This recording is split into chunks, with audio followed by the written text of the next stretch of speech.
Hi, my name is Bernard Godbout. I'm VP Marketing at Family Prix. I work in the retail, I would say, 30 years now, in different companies like Loblaws, like Shoppers, like Metro, IGA, with different challenge. Now, who is Family Prix? Family Prix is owned by the pharmacist owners. 40 years old this year, and is the only company pharmacy company with owned by the independent pharmacists in Quebec. How I'm working with the employees is a little bit different. I adapt my leadership with different style of the people. What does it mean? Everyone is unique. So I adapt how I talk to him or to her, how I challenge him or her with different project. I love to see the people with outside the control zone, you know what I mean, comfortable zone. And why? Because it's at this moment you can see the big potential, a lot of potential to people, and also I love to share my value. What does it mean is respect. How you excel, yeah, always the best for you. How you could do your best and your job.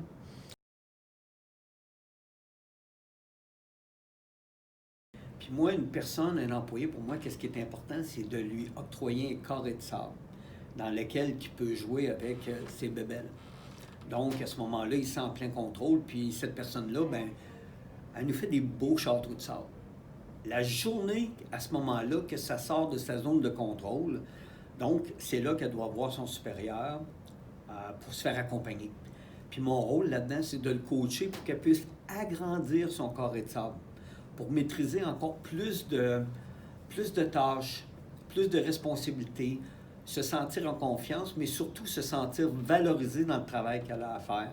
C'est comme ça qu'on peut l'accompagner. Puis plus qu'elle grandit, bien plus que je grandis à l'intérieur de son même carré de sable, puis plus que l'entreprise grandit en même temps. Puis c'est tellement réconfortant de se sentir valorisé dans ce temps-là. Je pense que chaque employé en tire un bénéfice important. Donc, qu'est-ce qu'on doit garder en tête par rapport au changement, aux innovations, c'est que la première chose en tant que manager, c'est tu ne pourras pas plaire à tout le monde. En partant, c'est pas possible.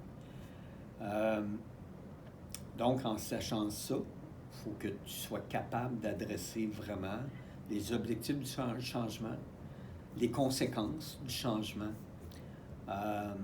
et qu'est-ce que ça va changer dans leur quotidien, pour qu'ils soient vraiment conscients de l'apport et leur support leurs efforts qu'ils doivent mettre à ce moment-là. Parce que ça va être difficile pour chacun des individus. Puis, à quelque part, moi, je dis tout le temps aux employés de la vie écoute. Puis, autant en relation professionnelle qu'en relation de couple, je dis tout le temps qu'on a 3 choix dans la vie. Alors, la première, c'est tu dis rien puis tu fais ce qu'on a à dire. La deuxième, c'est que tu essaies de changer des choses de façon constructive.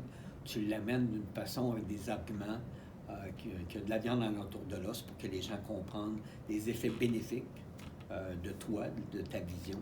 Puis le troisième, quand tu es vraiment malheureux, autant en couple qu'à un niveau professionnel, tu t'en vas, tu quittes. Puis c'est pas ça qu'on veut en tant que leader, mais je pense que parfois c'est un mal nécessaire pour le bien-être de l'employé, mais aussi pour le bien-être de l'entreprise. C'est difficile d'acquiescer au changement, c'est difficile pour chacune des personnes. Moi, je suis tout le temps, il y a juste une chose qui ne change pas, c'est le changement. Alors, si on n'est pas capable de s'adapter à ça aujourd'hui, avec tous les changements de technologie qu'on a, là, il y a l'intelligence artificielle qui arrive dans le marché, on ne sera pas heureux. Chacun les leaders, les managers, les employés ne seront pas heureux. Alors, il faut s'adapter à ça, puis il faut être ouvert, avoir l'esprit ouvert, puis voir les bienfaits de ces changements-là, les innovations qu'on amène dans le marché, et là, on le voit de façon négative. Alors, le défi chez Family Prix. Prime abord, Family Prix a vu le jour il y a 40 ans. Et l'objectif, c'était de regrouper les pharmaciens indépendants ensemble pour qu'ils puissent bénéficier d'un buying group qu'on appelle. Donc, un regroupement d'acheteurs pour pouvoir bénéficier de prix concurrentiels versus la compétition. Former une bannière pour faire une circulaire. Donc, c'était vraiment un grossiste en soi. Et à ce moment-là, il y a 40 ans, la majorité des détaillants étaient des grossistes dans l'âme. Aujourd'hui, le marché de détail a complètement chaviré, complètement changé.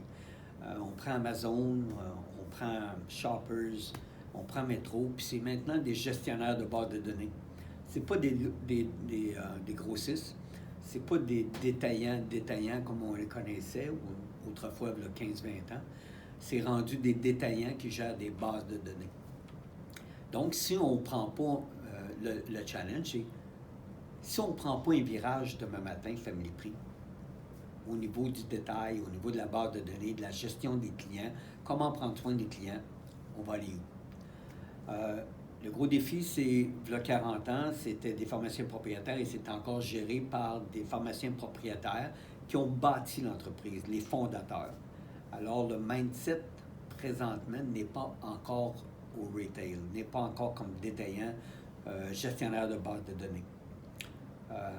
On a introduit récemment, au niveau de l'innovation, un système qui s'appelle SAP et qui est bâti pour des détaillants. On a créé un département numérique pour justement faire de la gestion de base de données. Mais on a encore le réflexe présentement de se comporter comme un wholesaler. Alors, qu'est-ce qu'on fait?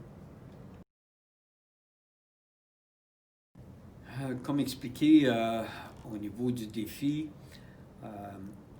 les personnes qui sont en place sont encore les fondateurs. Donc, il y a encore un mindset de grossiste. L'idée là-dedans, c'est de changer un peu ce mindset-là en gagnant par étapes, par petites batailles, en allant réconforter nos actions, en les mettant positives, en démontrant la valeur de chacune de nos actions, en devenant détaillant de jour en jour. Quel est le bénéfice pour la marque Family Prix, la compagnie, mais aussi pour chacun des pharmaciens propriétaires du réseau.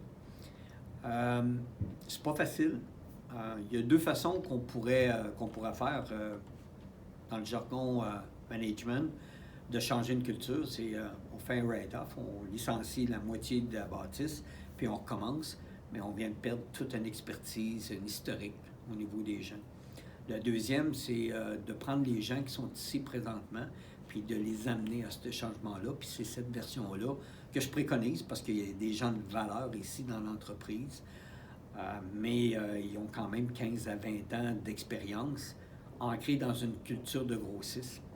Alors, il faut aller les chercher, eux aussi, avant d'aller chercher les détaillants, aller les chercher pour leur montrer que les actions qu'on prend ensemble, en équipe, ont une valeur ajoutée. Ça leur change leur quotidien, ça le simplifie, mais en même temps qu'ils puissent bénéficier des résultats au même titre que les pharmaciens propriétaires. Donc, c'est complètement de voir le business différemment. Un détaillant ne doit pas prendre juste des décisions dans le bureau, doit aller sur le plancher, doit aller discuter avec les clients, doit s'assurer que l'expérience client de la marque soit répartie de façon générale dans le réseau pour qu'il y ait une reconnaissance. Donc, c'est de les faire vraiment vivre eux aussi, en tant qu'être humain, employés, clients, l'expérience, la totale de Family Prix. C'est comme ça qu'on va pouvoir arriver avec des solutions.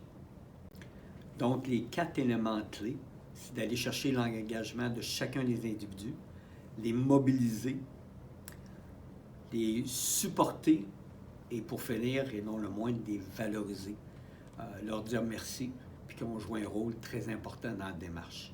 C'est comme ça qu'on va réussir à la clé du succès.